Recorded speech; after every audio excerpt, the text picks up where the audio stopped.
آپ بحریہ ٹاؤن والے بلاول ہاؤس کو دیکھیں لاہور میں، آپ نواز شریف کے جاتی عمرہ کے بڑے گھر کو دیکھیں۔ خدا کی تعریف مقصود ہوتی تو گھروں پر سبحان اللہ لکھوایا جاتا، اللہ اکبر لکھوایا جاتا، تو پھر گھر صرف رہنے کی جگہ نہ رہا، صرف خاندان بنانے کی جگہ نہ رہا۔ السلام علیکم ناظرین، گھر انسان کی ایک بنیادی ضرورت ہے، سر چھپانے کی جگہ، ایک ایسی جگہ جہاں ہم سکون محسوس کریں، اپنے خاندان کے ساتھ حفاظت میں رہ سکیں، خطروں سے دور رہ سکیں۔ پتھر کے زمانے سے جب انسان غاروں میں رہا کرتا تھا، انسان کو جنگلی جانوروں سے ایک خوف تھا۔ گھر کی جو نفسیات ہے، سائیکالوجی ہے، اس کی جو جڑ ہے، جو اس کی روٹ ہے، وہ اس خوف سے بچاؤ ہے۔ مگر وہ ضرورت تو 2 کمروں سے اور ایک 4 دیواری سے بھی پوری ہو سکتی ہے۔ وہ ضرورت تو ہمارے گاؤں کے اندر جو گھر بنائے جاتے ہیں بہت ہی سادہ، اس سے بھی وہ حفاظت والی ضرورت تو پوری ہو جاتی ہے۔ تو پھر یہ ہم آج کل جس رستے پر چل نکلے ہیں، جو فطور ہمارے دماغوں میں آ گیا ہے کہ بھائی ہم نے بڑا گھر بنانا ہے، بہت بڑا گھر بنانا ہے، ہم نے وہ گھر بنانا ہے جس میں ہماری نسلیں رہ سکیں، پتہ نہیں کتنی نسلیں اس گھر میں رہیں گی۔ ہم چاہتے ہیں کہ گھروں کے اندر ہی سوئمنگ پول ہوں، گھروں کے اندر ہی پلے گراؤنڈ ہوں، گھروں کے اندر ہی مساج سینٹر ہوں۔ ہم چاہتے ہیں کہ اس کا ڈیزائن ایسا منفرد ہو کہ وہ دور سے چلتے ہوئے کو نظر آئے، اور جو بھی ہمارے گھر کے اندر آئے وہ واہ واہ کرتا ہوا باہر نکلے۔ یہ جو گھر کا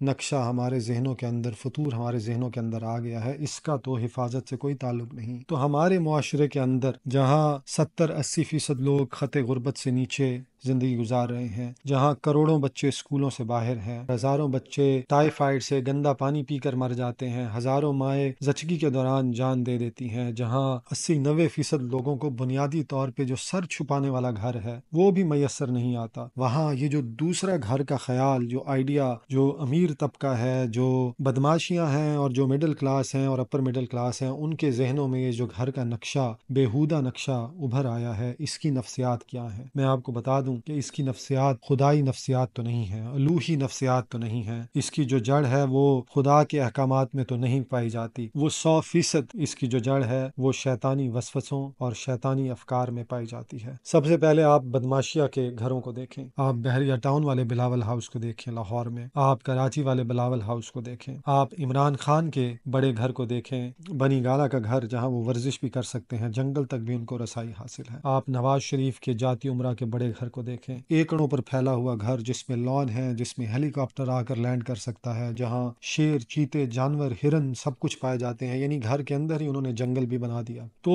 اس گھر کی کیا نفسیات ہیں؟ جو بدماشیہ کی سائیکالوجی ہے وہ یہ ہے کہ ہمارا گھر بڑا اس لیے ہونا چاہیے کیونکہ یہ ایک سیاسی ضرورت ہے، کیونکہ یہ ایک معاشرتی ضرورت ہے۔ ظاہر ہے اگر آپ کچھ ایم پی کا الیکشن لڑنا چاہتے ہیں تو آپ چاہیں گے کہ اس ضلع کے اندر، اس تحصیل کے اندر آپ سے بڑا گھر کسی اور کا نہ ہو۔ کوئی مل مالک کل کو آ جائے آپ کے گھر میں اور وہ دیکھے آپ کا گھر 3 کمروں کا ہے جبکہ اس کا گھر 20 کمروں کا ہے، کل کو وہ آپ کے خلاف الیکشن بھی لڑ سکتا ہے، کل کو وہ آپ کی جو طاقت ہے پورے ضلع کے بڑے بدماش کے طور پر وہ اس کو چیلنج بھی کر سکتا ہے۔ پہلے زمانوں میں جو بڑا گھر تھا وہ صرف خداؤں کو زیب دیتا تھا۔ جب بڑے بڑے ٹیمپل بنائے جاتے تھے، ان کا ایک متاثر کن آرکیٹیکچر ہوتا تھا، وہ ایک عالیشان گھر کے طور پر بنائے جاتے تھے اور وہاں پر بت سجائے جاتے تھے ان خداؤں کے۔ جب آپ اس ٹیمپل کے اندر جاتے تھے تو آپ کو خدا کی بڑائی کا احساس ہوتا تھا، اس کے اندر کھلا پن ہوتا تھا، ایک وسعت ہوتی تھی۔ اہرام مصر، بابل کا مینار، زیوس کا گھر، وینس کا گھر، روم کے خداؤں کے گھر خدا کی حکمرانی کی علامت ہوتے تھے زمین کے اوپر، وہ خدا کی بڑائی کی اور تکبیر کی علامت ہوتے تھے زمین کے اوپر۔ آہستہ آہستہ بادشاہ جو کہ ظل الہی جس کو کہا جاتا تھا، یعنی خدا کا سایہ زمین کے اوپر، اس کے گھر میں بھی یہی وسعت، یہی سطوت، یہی بڑائی نظر آنے لگی۔ مگر جو ہم اس لیٹ کیپٹلزم کے زمانے میں آئے ہیں تو اب ہر شخص اپنے آپ کو اپنی چھوٹی سلطنت کا خدا مانتا ہے، اپنی چھوٹی سلطنت کا بادشاہ مانتا ہے۔ تو جو بدماشیہ کے گھر ہیں وہ اس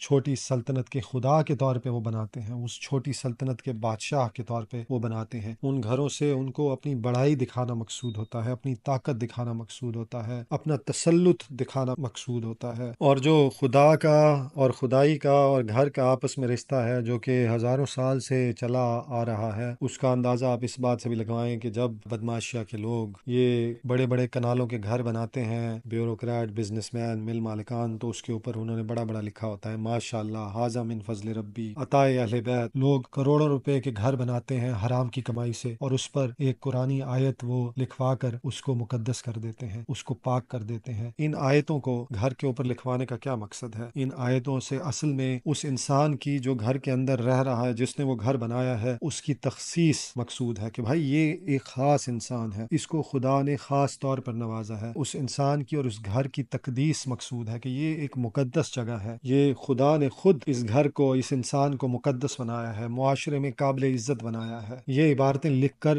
اس گھر میں رہنے والے یہ نہیں کہہ رہے کہ خدا نے مجھ پر کرم کیا کہ مجھے یہ گھر مل گیا، بلکہ وہ یہ کہہ رہے ہیں کہ خدا نے مجھ پر کرم کیا کہ مجھے یہ گھر مل گیا۔ وہ اللہ اکبر نہیں لکھوائیں گے، وہ لا حول ولا قوت الا باللہ العلی العظیم نہیں لکھوائیں گے۔ اگر خدا کو بڑا بنانا مقصود ہوتا، خدا کی تعریف مقصود ہوتی، تو گھروں پر سبحان اللہ لکھوایا جاتا، اللہ اکبر لکھوایا جاتا۔ ہمیں یہ ماننا ہوگا کہ ان عبارتوں سے خدا کی تقدیس اور خدا کی تکبیر اور خدا کی بڑائی مقصود نہیں، بلکہ انسانوں کی تخصیص، انسانوں کی تقدیس اور انسانوں کی بڑائی مقصود ہے۔ اسی طرح جو مڈل کلاس ہے ہماری، وہ زندگی بھر محنت کرتے ہیں، اپنا پیٹ کاٹتے ہیں، بیرون ملک جاتے ہیں، اپنی بیوی سے، ماں سے، اپنے بچوں سے جدائی کی زندگی گزارتے ہیں 20 30 سال، اور بوڑھے ہو کر واپس لوٹتے ہیں اور پھر اپنی جمع پونجی سے گھر بنا لیتے ہیں، جتنا ان کے پاس ہے اس سے زیادہ دکھانا چاہتے ہیں، وہ اپنے آپ کو امیر دکھانا چاہتے ہیں۔ مڈل کلاس کا پورا سائیکالوجی اور نفسیات کا پاکستان میں المیہ ہی یہی ہے کہ وہ اس بدماشیہ کی طرف دیکھتی ہے، وہ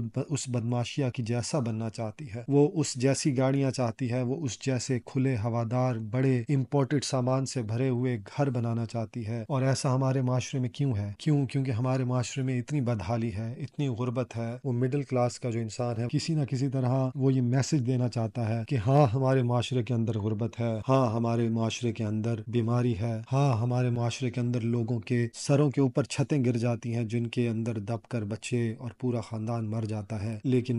میں اس معاشرے سے تعلق نہیں رکھتا، میں غریبوں والی سائڈ سے تعلق نہیں رکھتا، میں امیروں والی سائڈ سے تعلق رکھتا ہوں۔ ہاؤسنگ سوسائٹیوں میں گھروں کے ارد گرد دیواریں لگا دی جاتی ہیں کہ بھائی دیواروں سے باہر ہے جنگل، دیواروں کے اندر ہے شہر، دیواروں کے باہر ہے بھیڑی اور جنگلی جانور، دیواروں کے اندر ہے انسان، دیواروں کے باہر ہے غریب، دیواروں کے اندر ہے امیر، دیواروں کے باہر ہے وہ لوگ جن کے اوپر چھتیں گرتی ہیں، دیواروں کے اندر ہے وہ لوگ جن کے پاس بڑے بڑے کھلے گھر ہیں، دیواروں کے باہر ہے وہ لوگ جن کے بچے اسکول نہیں جا سکتے، دیواروں کے اندر ہیں وہ لوگ جن کے بچے بڑے مہنگے پرائیویٹ اسکولوں میں جاتے ہیں۔ ہمارا معاشرہ جو وہ تنزلی اور تباہی کی نہج پر چل نکلا ہے، یہ اس تباہی اور تنزلی کے خلاف ریاکشن ہے۔ بدماشیہ کا ایک ریاکشن ہے، مڈل کلاس کا ایک ریاکشن ہے، اور غریبوں کا کوئی ریاکشن ہی نہیں ہے کیونکہ وہ تو پس رہے ہیں۔ تو یہ جو گھر ہیں یہ ایک نفسیاتی علامت ہے جو اس تباہی اور تنزلی کو اپنی آنکھوں کے سامنے دیکھتے ہوئے ایک علامت کے طور پر بناتے ہیں۔ اس کے ذریعے وہ میسج کنوے کرنا چاہتے ہیں، اس کے ذریعے وہ کوئی بات کہنا چاہتے ہیں، اس کے ذریعے وہ اپنی انا کی تسکین کرنا چاہتے ہیں، وہ اپنی انفرادیت کو بیان کرنا چاہتے ہیں، وہ اس تباہی اور اس تنزلی سے اپنے آپ کو انسولیٹ کرنا چاہتے ہیں، اپنے آپ کو علیحدہ کرنا چاہتے ہیں۔ تو پھر گھر صرف رہنے کی جگہ نہ رہا، صرف خاندان بنانے کی جگہ نہ رہا، صرف بچوں کو پالنے پوسنے کی جگہ نہ رہا، صرف حفاظت کی جگہ نہ رہا، صرف سکون کی جگہ نہ رہا۔ آپ کا بہت بہت شکریہ۔ پلیز اس ویڈیو کو لائک ضرور کیجیے گا اور چینل کو بھی سبسکرائب کیجیے گا، اور اس ویڈیو کو دوسرے لوگوں کے ساتھ بھی شیئر کیجیے گا۔ ابھی اس سلسلے کی مزید ویڈیوز بھی میں بناؤں گا اگلے کالموں میں اور اگلی قسطوں میں۔ بہت بہت شکریہ۔ خدا حافظ۔